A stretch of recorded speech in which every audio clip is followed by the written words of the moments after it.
नाच न जाने आंगन टेढ़ा, या फिर रात गई बात गई, जिसे इंग्लिश में कहेंगे लेट बायगॉन्स बी बायगॉन्स। ये सारे क्या है?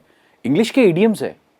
दोस्तों, इडियम्स आपकी लैंग्वेज को बहुत ही एक्सप्रेसिव बनाते हैं और आपकी इंग्लिश लैंग्वेज बहुत फ्लुएंट साउंड करती है। मैं अपनी रेगुलर कॉन्वर्सेशन में बहुत सारे इंग्लिश इडियम्स यूज करता हूं और आज के इस लेसन के लिए मैं 10 इडियम्स लेकर आया हूं, पर ये इडियम्स मैंने काफी चुनकर निकाले हैं।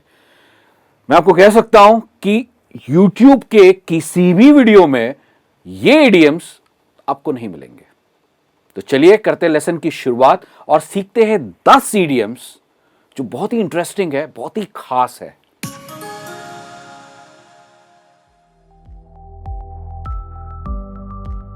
तो जैसे मैंने बताया कि आज हम सीखेंगे 10 best idioms for daily use, यानी कि ये सारे इडियम्स आप आपकी डेली इंग्लिश कॉन्वर्सेशन में यूज कर सकते हो। हम शुरुआत करेंगे इडियम नंबर 10 के साथ और मेरा जो फेवरेट इडियम है यानी कि इडियम नंबर 1, ये मैं आपको वीडियो के एंड में बताऊंगा, इसलिए इस वीडियो को एंड तक जरूर देखिए। नंबर 10 पर है spice things up. Spice things up, जैसे मिर्ची भी एक स्पाइसी है ना, और अगर मिर्ची अगर आपने खाई तो क्या होगा, बहुत तीखा लगेगा, राइट? स्पाइस थिंग्स अप का मतलब होता है to make something interesting and exciting, मतलब किसी भी चीज को बहुत मजेदार बनाना, उसे कहते हैं to spice things up. For example, instead of buying Rahul a birthday gift, let's spice things up by taking him to watch a live cricket match. क्या आपने कभी क्रिकेट मैच लाइव स्टेडियम में देखा है?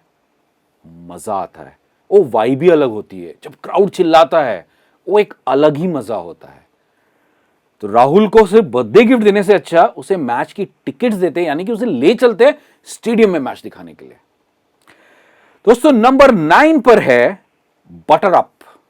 बटर अप, जैसा bread लेते हो और ब्रेड के ऊपर आप बटर लगाते हो, राइट? और उसका ब्रेड कैसा अच्छा लगता है ना टेस्ट में। बटर अप का मतलब होता है टू प्लीज और flatter someone for a favour. मतलब कहते हैं ना किसी की जी हुजूरी करना, जैसे अरे तुम कितने अच्छे हो, तुम कितनी अच्छी हो, मतलब आपको उससे कोई मतलब या कोई काम निकालना है, तब आप करते हो butter up. For example, stop buttering me up and tell me what you want. क्या आपके किसी दोस्त ने आपसे ये कहा है कि यार मस्का लगाना बंद करो और तुम्हें क्या चाहिए मुझे वो बताओ? इस सेंटेंस का मतलब वही है। टू बटर अप मतलब मस्का लगाना किसी को।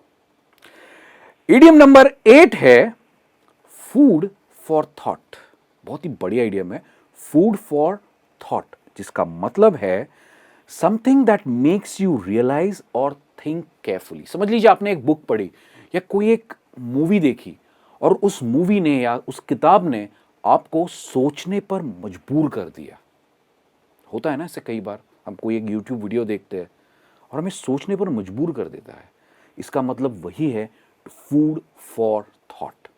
For example, this book gave me food for thought, I am reading it again.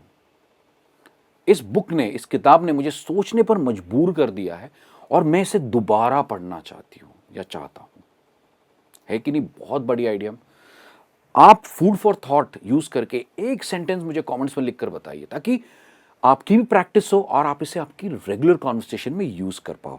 और हम बढ़ते हैं हमारे इडियम नंबर 7 की तरफ, जो है a smart cookie. A smart cookie, जिसका मतलब है someone who is intelligent and prompt. बहुत ही इंटेलिजेंट और समझदार इंसान, अ स्मार्ट कुकी। एग्जाम्पल देखते हैं। He is one smart cookie, I am sure he will crack the UPSC exam. UPSC exam काफी मुश्किल एग्जाम है, राइट? पर ये बंदा बहुत इंटेलिजेंट है, ये जरूर क्रैक करेगा। He is a smart cookie. तो ये कहने की जगह ही इज इंटेलिजेंट, आप कह सकते हो he is a smart cookie. बढ़ते हैं नेक्स्ट इडियम की तरफ। On number 6 we have make waves. Waves, आप नदी के पानी में या समुद्र के पानी में लहरें देखी होगी, राइट? वेव्स। तो मेक वेव्स का मतलब क्या हुआ? मेक वेव्स का मतलब होता है टू कॉज ट्रबल, परेशानी खड़ी करना, या फिर to dramatically change something, right? एकदम नाट्य रूप से किसी चीज को एकदम चेंज कर देना, उसी का मतलब होता है टू मेक वेव्स। जैसे for example, the Adani group is making waves with its business strategy. अगर आप अडानी ग्रुप को देखो, आज Adani power, Adani gas, Adani airports, सारे अडानी के जो बिजनेसेस है ये कंज्यूमर से रिलेटेड है, राइट? हमसे रिलेटेड है। और जैसे इंडिया ग्रो करेगा, इंडिया की स्पेंडिंग पावर बढ़ेगी, तो क्या होगा? अडानी ग्रुप बढ़ते जाएगा। वो बहुत ही बढ़िया स्ट्रैटेजी है। और in fact that's the reason he is the second richest man in the world. और नंबर 1 पर कौन है? अगर आप जानते हो तो मुझे कमेंट्स में लिखकर जरूर बताइए। तो ये था एक example in a positive note. पर इसका सेकेंड मीनिंग ये भी है टू कॉज ट्रबल, परेशानी खड़ी करना। For example, Vijay Mallya made waves when he eloped to the United Kingdom. Eloped का मतलब क्या है? चोरी छुप के भाग जाना, इसका मतलब होता है इलोप। हम सब जानते हैं विजय माल्या के अगेंस्ट बहुत सारी कोर्ट की केसेस चल रही है यूके में, उसे इंडिया भेजने के लिए, और हर केस वो हारते जा रहे हैं, राइट? तो ये एक नेगेटिव एग्जाम्पल है, to cause trouble. So he is making waves. Number 5 पर है many moons ago. Many moons ago, जिसका क्या मतलब है? इसका मतलब है a very long time ago, मतलब बहुत पुरानी बात है ये। इसका यही मतलब है, many moons ago. For example, India was only an agricultural economy many moons ago. आज की तारीख में इंडिया आईटी में आगे है, इंफ्रास्ट्रक्चर में आगे है, प्रोडक्शन में आगे है, राइट? एक टाइम ऐसा था कि इंडिया की इकोनॉमी सिर्फ एग्रीकल्चरल बेस थी, पर आज इंडिया उससे उभर कर बाहर आया है, बहुत सारी अपॉर्चुनिटीज है, राइट? तो इंडिया सिर्फ एग्रीकल्चर इकोनॉमी नहीं है, वो थी बट मैनी मून्स अगे, मतलब बहुत सालों पहले, मैं कह सकता हूं 70s में या 80s में थी। I visited India many moons ago. मेरा एक दोस्त था यूएस से, कहता है मैं इंडिया बहुत पहले आया था। I visited India many moons ago. आपने कौन सा काम किया है मैनी मून्स अगो? मुझे कमेंट्स में लिखकर जरूर बताइए। और बढ़ते हैं इडियम नंबर 4 की तरफ। हम आगे बढ़ रहे हैं मेरे फेवरेट इडियम की तरफ। 4 पर है बाय अ लेमन। इसका क्या मतलब है? क्या आप कोई नींबू खरीद रहे हो? इसका मतलब है to buy something that does not work well.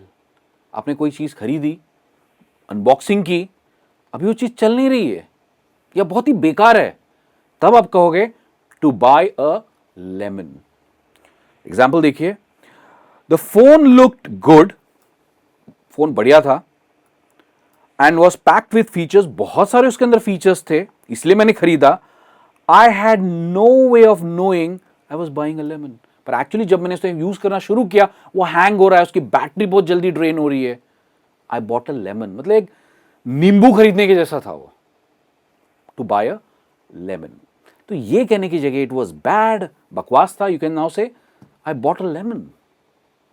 बढ़ते हैं इडियम नंबर 3 की तरफ, जो है फाइंड योर फीट। काफी इंटरेस्टिंग इडियम है, फाइंड योर फीट, जिसका मतलब होता है trying to settle down in a new place और doing something new. In short, अगर हिंदी में कहा जाए तो इसका मतलब है अपने पैर जमाना। अगर आप किसी नए शहर में गए हो या कोई नया काम शुरू किया है, तो अपने पैर जमाना, उसी को कहते हैं to find your feet. For example, I've just started my YouTube channel.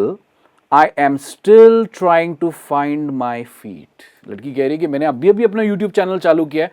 क्या आपका YouTube चैनल चालू करते ही मिलियंस ऑफ सब्सक्राइबर्स बन जाते हैं? नहीं, आपको पैर जमाना में टाइम लगता है।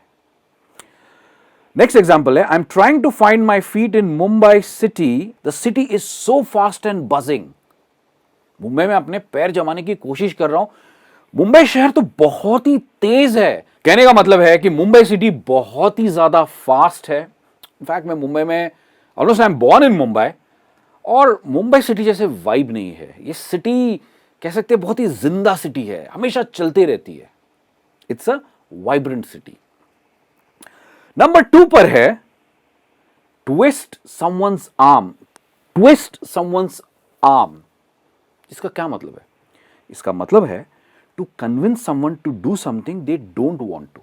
मतलब किसी से ऐसा काम कराना जो वो करना नहीं चाहते। शायद आपके पास उनके खिलाफ कुछ है जिसकी वजह से आप जो कहेंगे वो करेंगे। इसी का मतलब होता है टू ट्विस्ट समवन्स आर्म।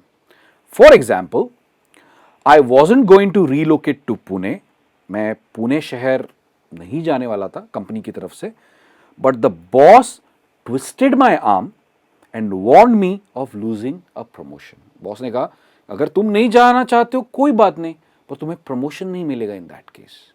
तो क्योंकि मुझे प्रमोशन चाहिए था, आई रीलोकेटेड।